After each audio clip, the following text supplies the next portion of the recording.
金考叶、回阳草、六月雪。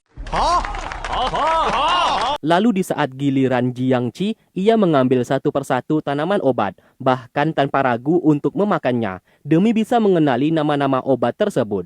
Siapa sangka ia juga berhasil mengenali semua tanaman obat di sana, sehingga pertarungan itu dinyatakan seri. 木芍药，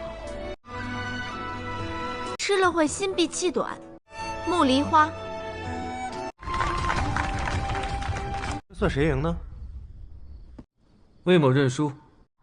再向魏指挥使讨赏便。 Tentu saja apa yang terjadi saat ini bagian dari rencana Pei Yan untuk melihat reaksi dan ekspresi Jiangqi saat berdekatan dengan Wei Zhao yang ia curigai adalah si pembunuh bertopeng tersebut. Namun sayang, terlihat sikap Jiangqi bersama Wei Zhao begitu sangat tenang, membuat Pei Yan sulit untuk membuktikannya.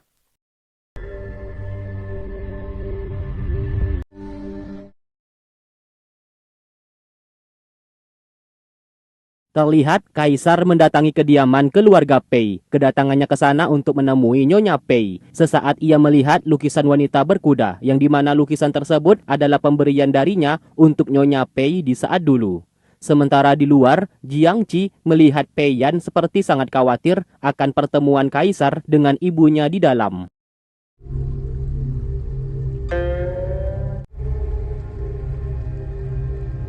Di waktu bersamaan, Teng Rui sedang asik bakar-bakaran sambil barbekyuan di dalam kamarnya dengan beberapa pelayan. Tak lama kemudian, Kaisar keluar dan menyapa Pei Yan. Tanpa banyak bicara, Kaisar lalu pergi dari sana.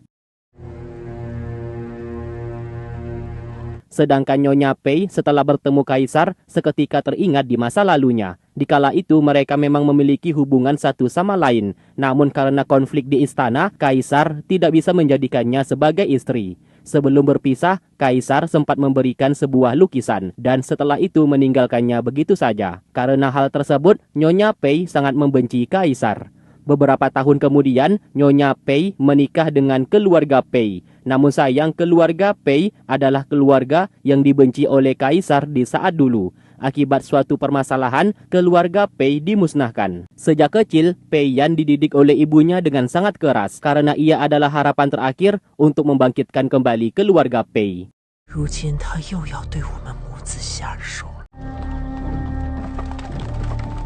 Singkat cerita, acara ulang tahun telah selesai. Wei Zhao izin pamit kepada Pei Yan untuk kembali.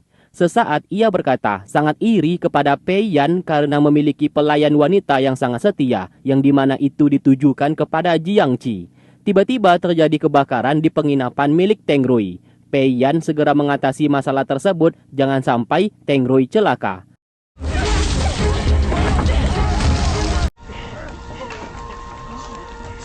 Jiangqi menatap tajam ke arah Wei Zhao dan menyadari ini pasti perbuatan darinya. Lalu keesokan hari, Pei Yan diadili dan dibawa ke istana. Ternyata kebakaran tadi malam menyebabkan Teng Rui meninggal dunia. Tong Ming, salah satu anak buah milik Pei Yan yang bertugas menjaga kediaman milik Teng Rui, dijatuhi hukuman dan dipenjara akibat lalai menjalankan tugas. Sedangkan Pei Yan yang tidak menyangka masalah ini akan terjadi, mau tidak mau bersedia bertanggung jawab dan akan menerima hukuman. Kaisar justru menghukumnya untuk mengurung diri di dalam rumah. Tanpa perintah darinya, Pei Yan dilarang keluar.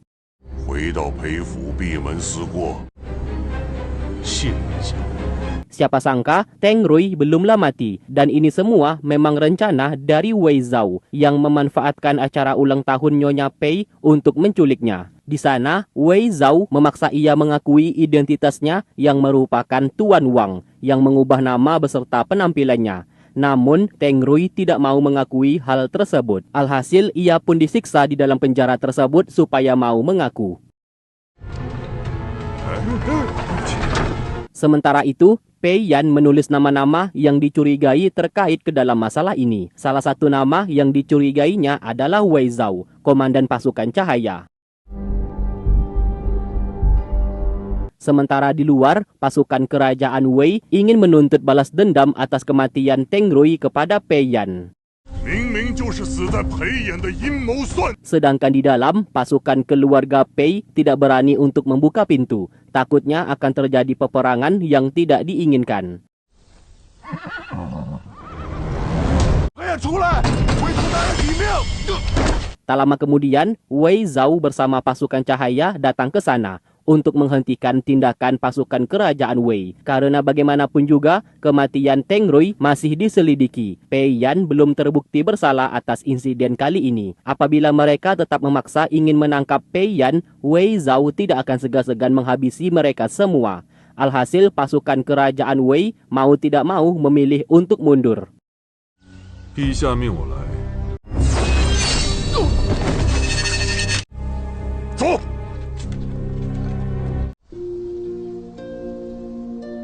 Singkatnya, Pei Yan menghadap ke kaisar dan memohon untuk diberikan waktu 10 hari. Ia berjanji akan menangkap pelaku yang membakar kediamannya dan menangkap orang yang membunuh Teng Rui saat ini. Mendengarkan itu, kaisar bersedia memberikannya waktu. Apabila ia gagal, maka Pei Yan akan dijatuhi hukuman penjara seumur hidup. 好。 Sementara itu, Wei Zhao mendapatkan informasi. Kaisar memberikan waktu 10 hari untuk Pei Yan menyelidiki kasus kematian Teng Rui. Tidak hanya itu, Pei Yan juga mengajak Jiang Qi ke dalam penyelidikan kali ini. Mendengarkan hal tersebut, Wei Zhao mulai bertindak dan harus menggagalkan penyelidikan mereka. Jangan sampai Pei Yan mengetahui kalau Teng Rui saat ini masih hidup. Ia pun memerintahkan anak buahnya di sana untuk mengawasi setiap pergerakan Jiang Qi. Apabila ada sesuatu hal yang mencurigakan, harus segera dilaporkan kepadanya. 哦，对了，大人，评书来报。 Lalu kemudian, Wei Zhao pergi ke base camp pelatihan pasukan cahaya miliknya. Ia pun melatih mental seluruh pasukan karena mereka adalah pilar cahaya yang melindungi kerajaan Daliang. Sesaat ia pun teringat saat masih kecil, dirinya bersama para pengemis dipaksa bertarung sampai mati. Yang bertahan hidup diterima masuk menjadi pasukan cahaya. Dari kejauhan, kaisar melihatnya. Setiap melihat Wei Zhao, ia langsung teringat dengan almarhum mendiang selirnya, kakaknya Wei Zhao, yang sangat ia cintai. Di saat dulu, berkat sang kakak, kaisar akhirnya memilih Wei Zhao untuk dididik secara keras supaya menjadi pemimpin pasukan cahaya dan menjadi penasehat kerajaan. Lalu di suatu ketika, Wei Zhao yang sudah tumbuh dewasa kembali bertarung melawan pasukan cahaya lainnya. Siapa sangka ia mampu menghabisi lawannya sehingga ia pun terpilih menjadi komandan pasukan cahaya berkat kemampuannya yang begitu hebat. Sang kakak begitu sangat bersedih melihatnya penuh dengan luka.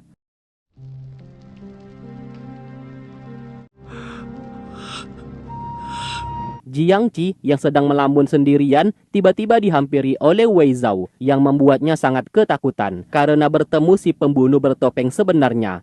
Jiang Qi mengira ia akan dibunuh olehnya. Siapa sangka Wei Zhao segera memeluknya dan membawanya melompat ke sungai. Teriakan Jiang Qi terdengar oleh Pei Yan dan segera pergi ke lokasi.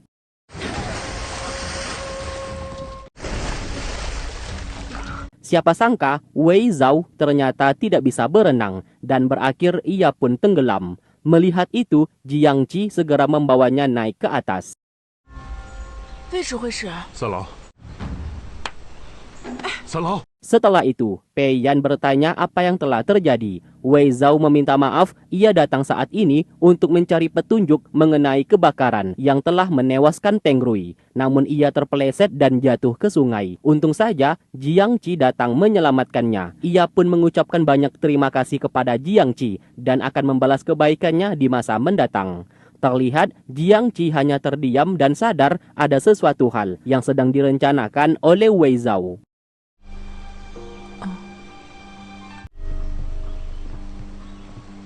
Singkat cerita, Wei Zhao telah berganti pakaian. Kedatangannya kali ini ingin membantu Pei Yan menyelidiki kasus pembunuhan Teng Rui. 那另一种呢？愿闻其详。 Tiba-tiba, Pei Yan berkata ia mencurigai seseorang bernama Xiao Wuxia. Wei Zhao seketika berakting dan berpura-pura tidak tahu siapa Xiao Wuxia tersebut. Pei Yan menjawab, Xiao Wuxia adalah anak dari mendiang almarhum pemimpin kota Yulo, kota perbatasan. Dan anaknya itu bernama Xiao Wuxia, yang saat ini keberadaannya tidak diketahui. Mungkin saja ia pelakunya yang datang saat ini untuk membalaskan dendam atas kematian orang tuanya dan ingin menghancurkan perjanjian perdamaian di kedua kerajaan. 须得探探他的底。没事吧？有没有烫？ Lalu di malam hari, Pei Yan mulai merencanakan sesuatu hal, yaitu membuat Jiang Qi dekat dengan Wei Zhao karena ia curiga Wei Zhao adalah si pembunuh bertopeng dan mungkin saja ia adalah Xiao Wuxia. Waktu mereka tidak banyak untuk membuktikan ini semua. Apabila gagal menemukan si pelaku, maka keluarga Pei mereka akan binasa di tangan kaisar. 侯爷打算如何求证？保护好小慈。是。 Lalu kemudian ia menghampiri Jiang Qi dan menyuruhnya pergi bersama Wei Zhao dalam membantunya menyelidiki kasus saat ini. Jiang Qi tentu saja sadar maksud dan tujuannya. Maka dari itu, ia menyetujui permintaan Pei Yan dan akan berusaha bersikap biasa-biasa saja agar tidak menimbulkan kecurigaan. 这果然冰雪聪明。都是小聪明。小慈， Lalu mereka berdua pun pergi ke penjara untuk menginterogasi Tong Ming, salah satu anak buah milik Pei Yan yang bertugas menjaga kediaman milik Teng Rui. Di sana, Tong Ming mengaku ia menjaga kediaman tersebut dengan baik bersama Fan Yi, salah satu pasukan kerajaan, dan tidak ada yang mencurigakan sedikit pun. Lalu kemudian ia pergi sebentar ke toilet. Di saat ia kembali, entah kenapa tiba-tiba terjadi kebakaran. Setelah diselidiki, ternyata kebakaran itu disebabkan panggangan api yang digunakan oleh Teng Rui untuk barbekyuan di dalam kamarnya. 真的没有发生什么。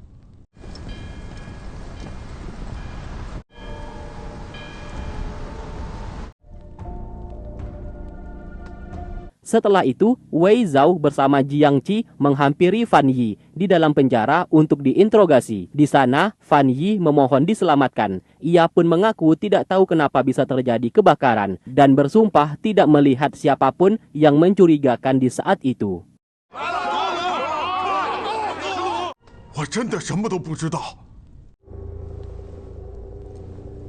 Setelah meninggalkan penjara, Wei Zhao berbisik anak buah Pei Yan sedang mengawasi pergerakan mereka dari belakang. Maka dari itu, ia sengaja menyuruh beberapa pengemis meminta uang kepada pria berbaju ungu. Hal tersebut berhasil membuat mereka berdua segera pergi dari sana.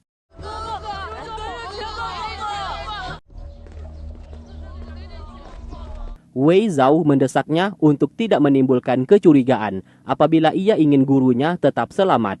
Dari sanalah Jiang Qi curiga Wei Zhao adalah Xiao Wuxia, anak pemimpin kota Yulo yang ingin melakukan balas dendam. Wei Zhao berbohong dan mengaku Xiao Wuxia merupakan gurunya dan apa yang dilakukannya selama ini atas perintah dari gurunya tersebut.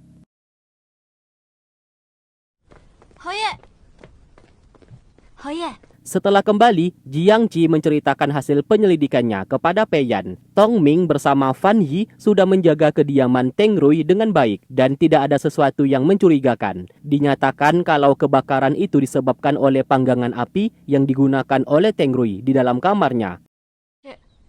我先下去了。 Setelah Jiang Qi pergi, Acang, anak buahnya di sana, juga turut memberikan informasi. Tidak ada keanehan antara Wei Zhao bersama Jiang Qi, dan ia melihat mereka berdua baik-baik saja saat menyelidiki kasus ini. Ia pun yakin Wei Zhao bukanlah pembunuh bertopeng yang seperti mereka curigai.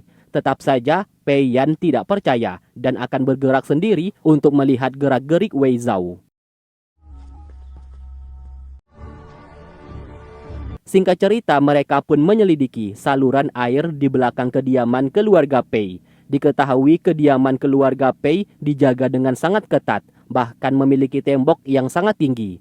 Pei Yan curiga pelakunya melewati saluran air di sana. Alhasil kecurigaannya terbukti. Ia menemukan sehelai benang yang berasal dari sebuah pakaian. Mungkin saja si pelaku tanpa sadar bajunya robek mengenai dahan ranting di sana. Tidak hanya itu, di sana juga terdapat sebuah jejak yang masih membekas di tanah. Lalu mereka pun kembali untuk membahas masalah ini. Chu Liang berkata ia yakin si pelaku sangat handal dalam berenang dan menyelam karena lorong air memiliki kedalaman yang sangat lumayan. Bahkan panjang lorong tersebut bisa puluhan meter. Mendengarkan itu, Pei Yan seketika langsung terdiam. Wei Zhao lalu pamit dan hendak pergi melanjutkan pekerjaannya.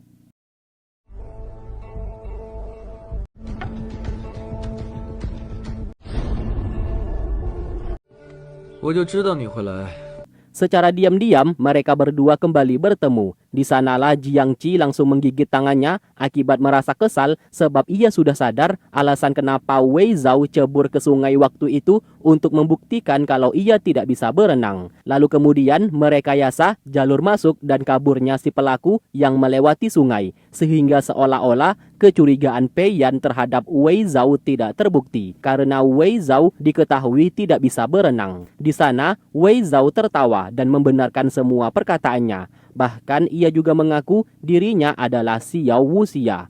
Jiang Qi tidak menyangka masih ada orang yang begitu sangat jahat dan licik sepertinya. Mendengarkan itu, Wei Zhao berkata jujur dan menceritakan kisah hidupnya di masa lalu. Orang tuanya, pemimpin kota Yulo, difitnah dan dibunuh atas perintah kaisar karena dicurigai membunuh Pangeran Qi.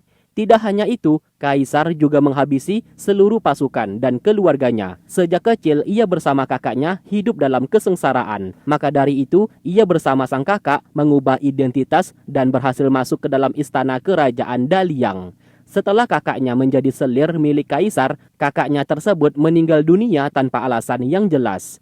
Teng Rui adalah satu-satunya orang yang mengetahui apa sebenarnya terjadi atas kematian orang tuanya. Inilah alasan kenapa ia melakukan ini semua. Berulang kali, Jiang Qi selalu menggagalkan rencananya yang hampir saja berhasil. Itulah penyebab ia sangat membencinya. Setelah berkata seperti itu, Wei Zhao segera pergi dari sana. Sedangkan Jiang Qi yang baru mengetahui kebenaran itu sedikit merasa bersalah karena telah menggigit tangannya.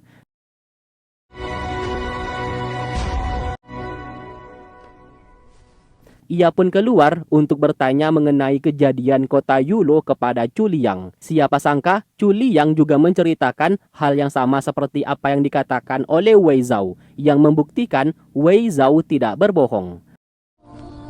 20年前爆发了一场大战。 Singkat cerita, Teng Rui akhirnya mengaku ia sebenarnya adalah Wang yang mengubah wajah beserta namanya dan pergi ke kerajaan Wei untuk berlindung.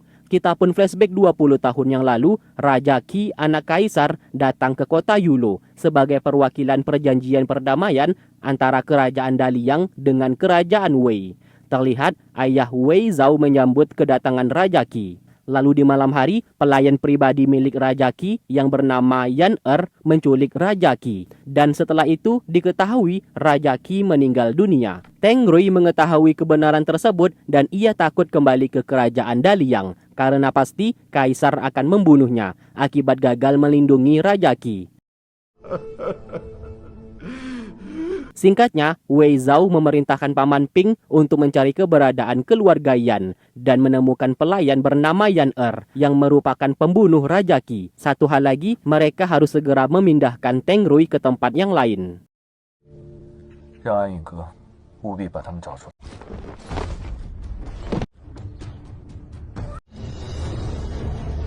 Di waktu bersamaan, Pei Yan secara diam-diam mengotopsi jasad Teng Rui dan ia curiga jasad itu adalah palsu. Kecurigaannya ternyata benar, jasad itu bukanlah Teng Rui. Ia pun kembali dan mengutus seluruh pasukan kediamannya untuk mencari keberadaan Teng Rui yang diyakini masih hidup dan berada di ibu kota. 明白。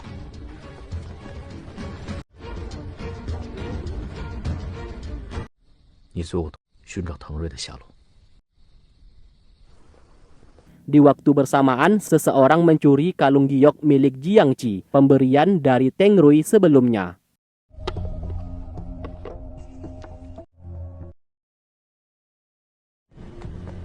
裴炎， 雷将军， 雷将军所谓何事？是想请陛下主持公道。 Singkat cerita, Jenderal Fei, pasukan dari kerajaan Wei, mendatangi kaisar untuk meminta keadilan atas kematian Teng Rui. Ia ingin kaisar menghukum mati Pei Yan. Penyebab terjadinya ini semua supaya kerajaan Wei tidak menyalahkan kerajaan Daliang atas peristiwa ini. Jenderal Pei lalu menunjukkan kalung giok milik Jiangqi yang ditemukan olehnya di dalam jasad Teng Rui saat ini.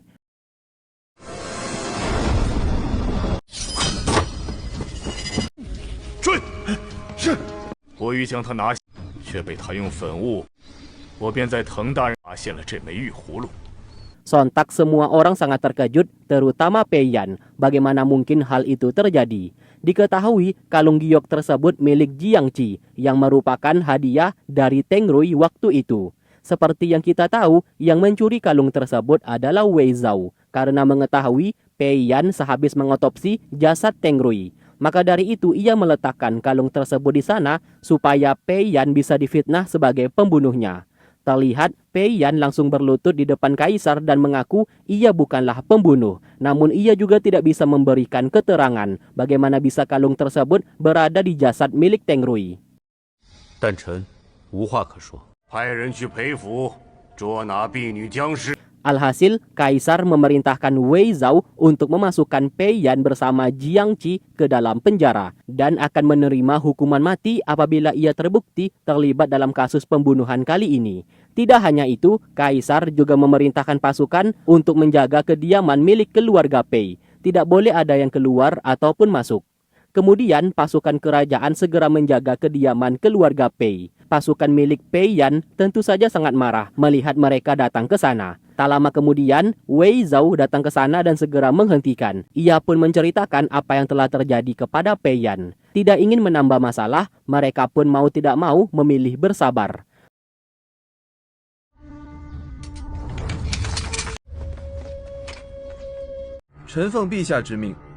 Setelah itu, Wei Zhao meminta Nyonya Pei untuk menyerahkan Jiangqi, pelayan pribadi milik Pei Yan. Jiangqi lalu diseret keluar. Salah satu pelayan lalu menamparnya karena ulahnya yang ikut campur sehingga membuat Pei Yan, tuan muda mereka, masuk ke dalam penjara. 贱婢！ 带走。